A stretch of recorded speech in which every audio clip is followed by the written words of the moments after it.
Les organes génitaux de la femme sont représentés par l'utérus. Les annexes de l'utérus, qui sont les trompes utérines et les ovaires. Le vagin et la vulve.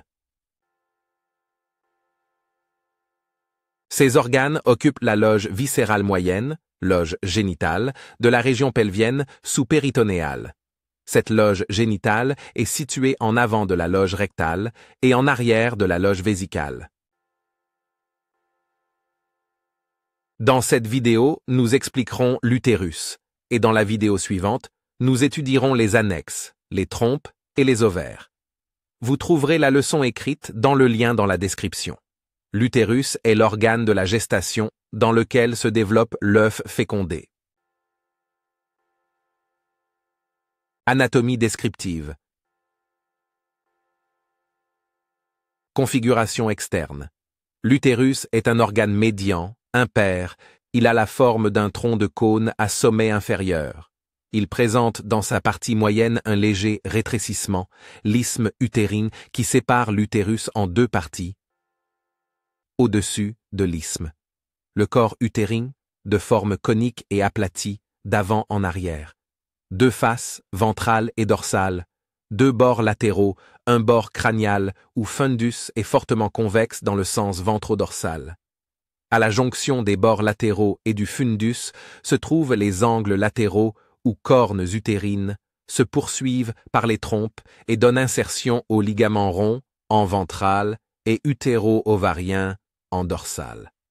Au-dessous de l'isthme, le col utérin, cylindrique, un peu renflé à sa partie moyenne.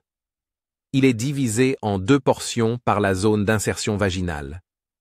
La portion supravaginale prolongeant le corps est visible dans la cavité pelvienne. La portion intravaginale est visible au spéculum et accessible au doigt par le toucher vaginal et le toucher rectal. Chez la nullipare, l'orifice est punctiforme. Chez la primipare ou multipare, l'orifice s'allonge transversalement avec une lèvre antérieure, une lèvre postérieure et deux incisures latérales peu profondes. On parle alors de col en museau de tanche. Nullipare signifie qui n'a jamais porté d'enfant et accouché. Multipare signifie qui a déjà enfanté plusieurs fois. Rapport de l'utérus. Rapport avec le péritoine.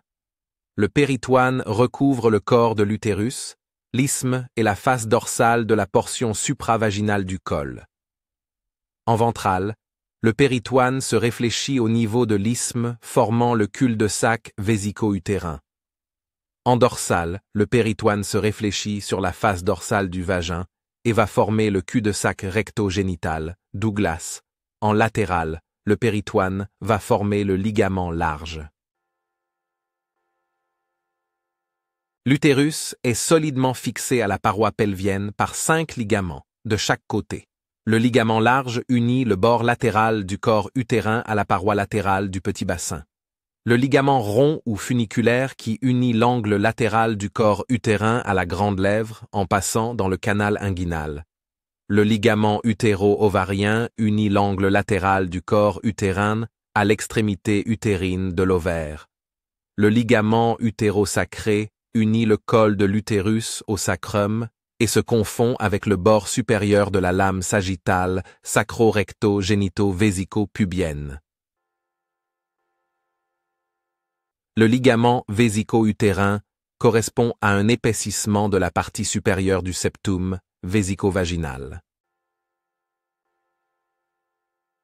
Rapport avec les organes. Portion supravaginale, c'est-à-dire le corps utérin, l'isthme et la portion supravaginale du col. En ventral, la vessie par l'intermédiaire du cul-de-sac vésico-utérin. En dorsal, le rectum, ampoule rectale, par l'intermédiaire du cul-de-sac recto-génital, cul-de-sac de Douglas. En crânial, au niveau du fundus utérin, les anses grêles et le côlon sigmoïde. Portion intravaginale. En ventral, le septum vésico-vaginal et par son intermédiaire, le trigone vésical. En dorsal, le rectum. Intérêt pratique. En gynécologie. Grâce à la pose d'un spéculum gynécologique, on peut examiner le col utérin par voie vaginale et repérer les lésions inflammatoires ou tumorales, et en pratiquant des frottis cervicaux, vaginaux, on peut diagnostiquer les cancers du col utérine. En obstétrique, l'état du col et son orifice conditionnent le travail, le col s'efface et se dilate avant et pendant le travail de l'accouchement. Vascularisation. Vascularisation artérielle.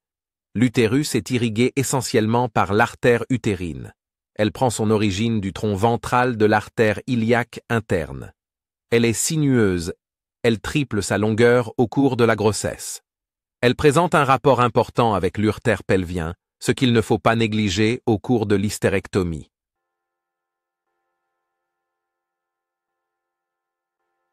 Trajet, 3 segments par rapport au ligament large. Segment pariétal ou rétroligamentaire, presque vertical, plaqué contre la paroi pelvienne. Segment paramétrial ou sous-ligamentaire, oblique en caudale, en médial et en ventral, en direction du col, où elle va effectuer sa crosse qui enjambe l'urtère. Segment mésométrial ou intraligamentaire, où elle longe le bord latéral de l'utérus entre les deux feuillets, ventral et dorsal, du ligament large, à l'intérieur du mésométrium. Au cours de son trajet, l'artère utérine donne les branches collatérales suivantes. Segment rétroligamentaire, aucune branche. Segment sous-ligamentaire, plusieurs artères vésico-vaginales, 5 à 6, qui naissent avant le croisement avec l'urtère.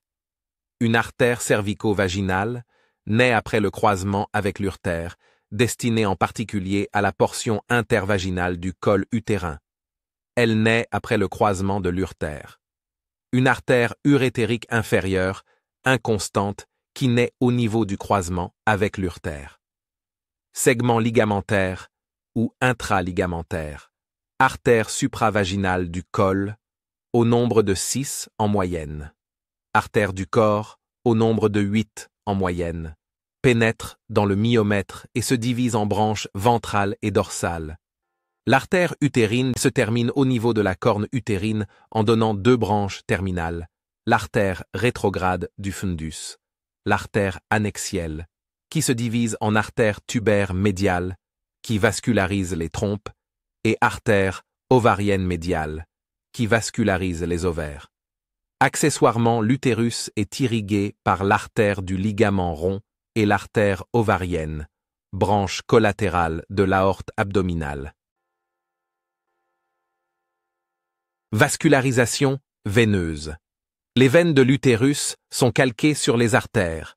Les veines de l'utérus forment à la surface de l'utérus un réseau veineux plexiforme qui se draine dans les plexus veineux utérins pour le corps et plexus veineux cervico-vaginaux pour le col. Tous ces plexus veineux se drainent vers les veines iliaques internes et externes. Innervation.